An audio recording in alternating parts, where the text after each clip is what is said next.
So today we're going to be finishing up 13.5.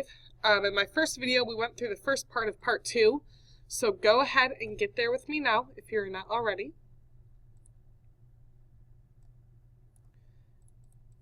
So essentially what I need to know about this hexagon is that I can make this into little tiny triangles in order to find the area. So if I make this hexagon into this triangle right here, how is that going to help me? Well, I know my base is 4 inches, and I know my height is 3.46 inches. So here I have my triangle. Well, how many triangles are there here? Let's look. Sorry, I'm bad at drawing that, but those should all be straight lines, and all these triangles will be equal. So there's 1, 2, 3, 4, 5, 6. So for me, I know if I can find the area of this one triangle, which is 1/2 of the base times the height. If I can figure out that one triangle and then times that number by 1, 2, 3, 4, 5, 6, I will know the area for this hexagon. Again, if I find this one triangle and times it by 6, I'll have the whole area. So I know that I'll have 1/2 times my base, which was 4, times my height, which was 3.46, times 6. So if I go in and I take up a calculator, well, I know that 4 times 6 times 3.46 is equal to 83 400ths. But I still need to multiply that by 1/2 or divide by 2. So when I do that,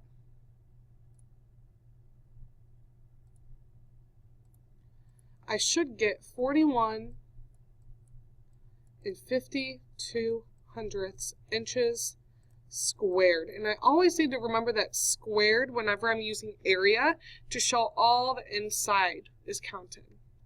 Go ahead and copy that down, freeze your screen, make sure it makes sense to you, and I'm going to explain it once more.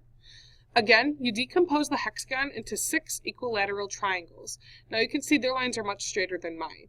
So if each triangle has a height of 3.46 inches and a base is 4 inches, we can find the area of one of these small triangles. So I use the area formula, which was 1/2 base times height.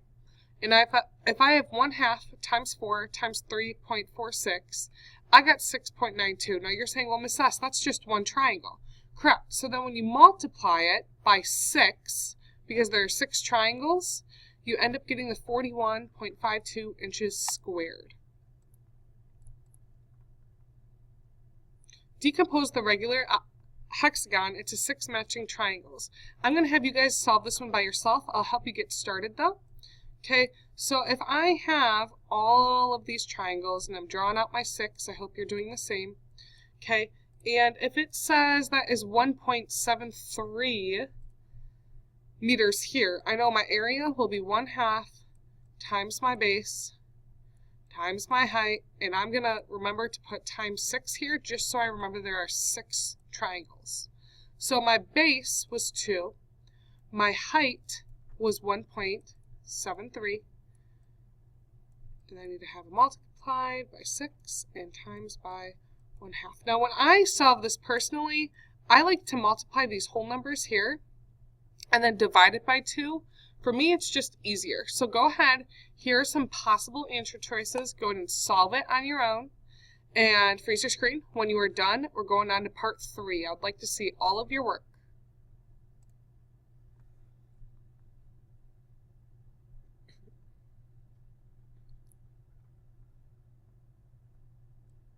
Decompose the regular octagon to find its area.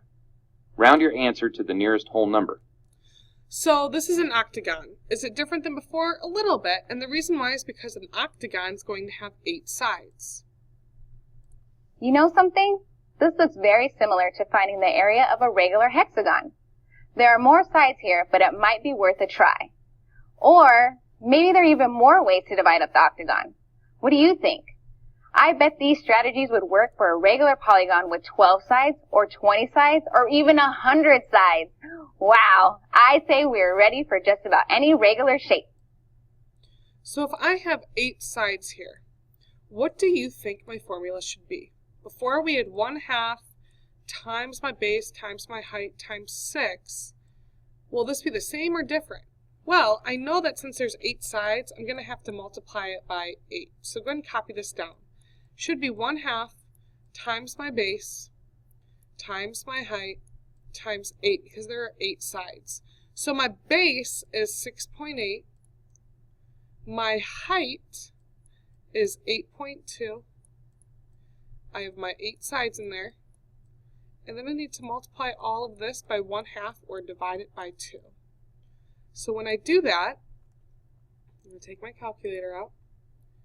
And they're saying if there was a 12-sided object here with the same triangles, you could use the same method. So if I do 6.8 multiplied by 8.2, and if I multiply that by 8, because there's 8 sides, I end up getting 446 8/100ths, and I need to multiply that by 1/2 or divide that by 2. So when I do that,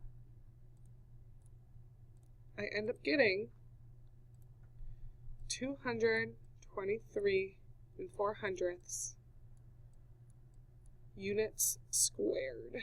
So go ahead and pause this, copy it, and I'm going to explain it in one other way for you.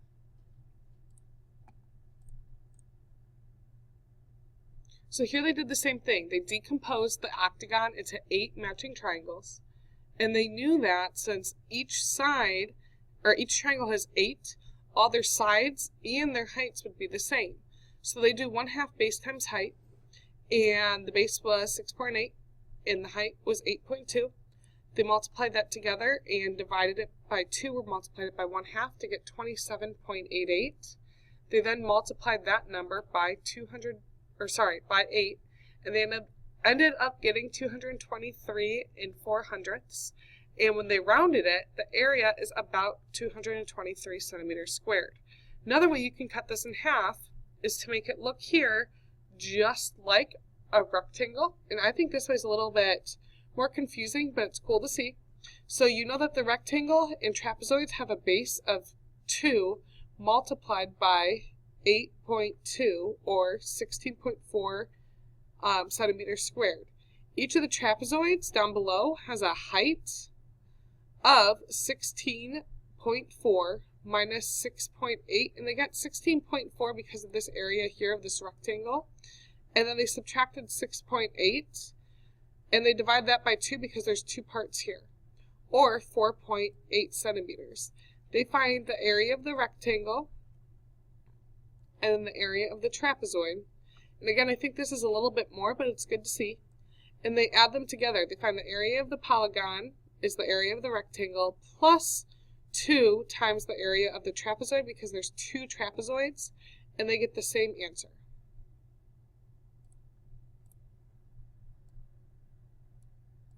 Decompose the regular octagon into 8 matching triangles to find the area of the octagon. Round your answer to the nearest whole number. So go ahead and solve this one on your own. 12.6 is the base.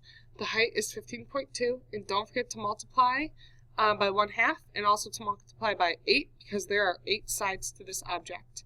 When you are done, go ahead and freeze your screen and go ahead, turn your notes in to the bin, please, and start your homework. I'm expecting all those things on your to-do list to be done this week, guys. Stay on task. Do your best. You'll have a test here in a couple days. So make sure you're staying on top of your to-do list.